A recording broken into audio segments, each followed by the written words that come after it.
Have you ever looked into a mirror and thought you saw something else? Maybe a shadow moving behind you, or a fleeting figure that isn't quite your own. What if that feeling wasn't just your imagination? What if, one night, you saw something you couldn't ignore, something that wasn't just in the glass, but staring back at you, from a place much darker than you could ever have dreamed? This is a true story.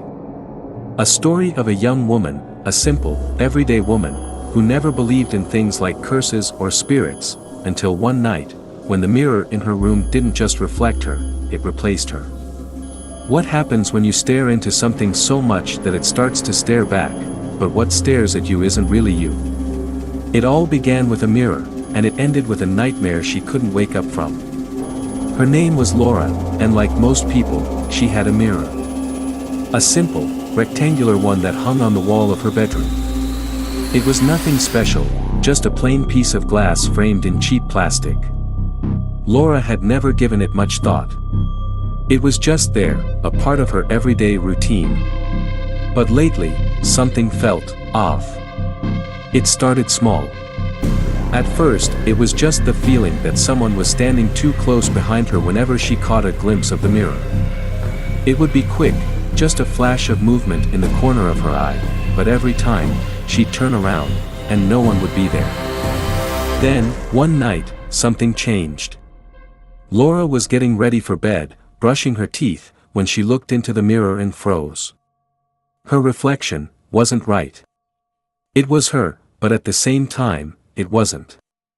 The face staring back at her looked different, like someone was wearing her skin. The eyes seemed wrong. Too wide. Too dark. She shook it off. Just tired, she thought. Just the lighting.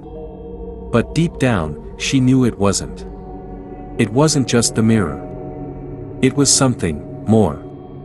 The next few days, Laura couldn't shake the feeling that something was off. Every time she passed the mirror, she felt that cold, creeping sensation down her spine, like the reflection was waiting for her to look, to notice. But when she did, it always looked the same. Her. Nothing out of the ordinary. But her dreams, that was different. At night, she began having strange dreams. Dreams where she was standing in front of the mirror, staring into her own eyes, but in the dream, her reflection was smiling. And it wasn't her smile. It was twisted, sinister, like the reflection was mocking her. And then, in the dream, it started to move. The reflection stepped out of the mirror. She woke up every morning with that feeling in her chest, like someone had been watching her while she slept. She had trouble sleeping now, never able to shake the dread that the mirror would somehow reach through the glass and take her. The oddest thing of all. Laura realized, for the first time, that she didn't remember buying the mirror. It had always been there, since she moved into the apartment. She was sure of it. But she didn't recall ever choosing it, or even remembering it being delivered. Curious, she began searching the apartment for any clue as to where it came from. Her search led her to an old box in the back of the closet, filled with receipts from past tenants. One caught her eye, an old receipt, dated back to the year she moved in. The description on it was simple: antique mirror, $25. Something about that price, the word antique, sent a chill down her spine. She looked at the mirror again. It seemed older. How had she never noticed it before? But she wasn't ready to confront it yet. Instead, she did what most people do when something feels wrong: she ignored it. But ignoring the problem only made it worse. It was one night when Laura couldn't take it anymore. The nightmares had gotten worse. The reflection was more alive now, it seemed, grinning, stretching, even making eye contact in ways it never did before. She knew she had to face it. So, she stood in front of the mirror, staring at her reflection. The room was dark, only the moonlight filtering through the window to cast eerie shadows on the walls. "Come on," she whispered to herself. "It's just a mirror. It can't hurt me." But as she spoke, the air grew colder. The shadows around the mirror seemed to grow deeper, darker. Her reflection smiled again, this time, a grin that twisted unnaturally wide. And then it moved.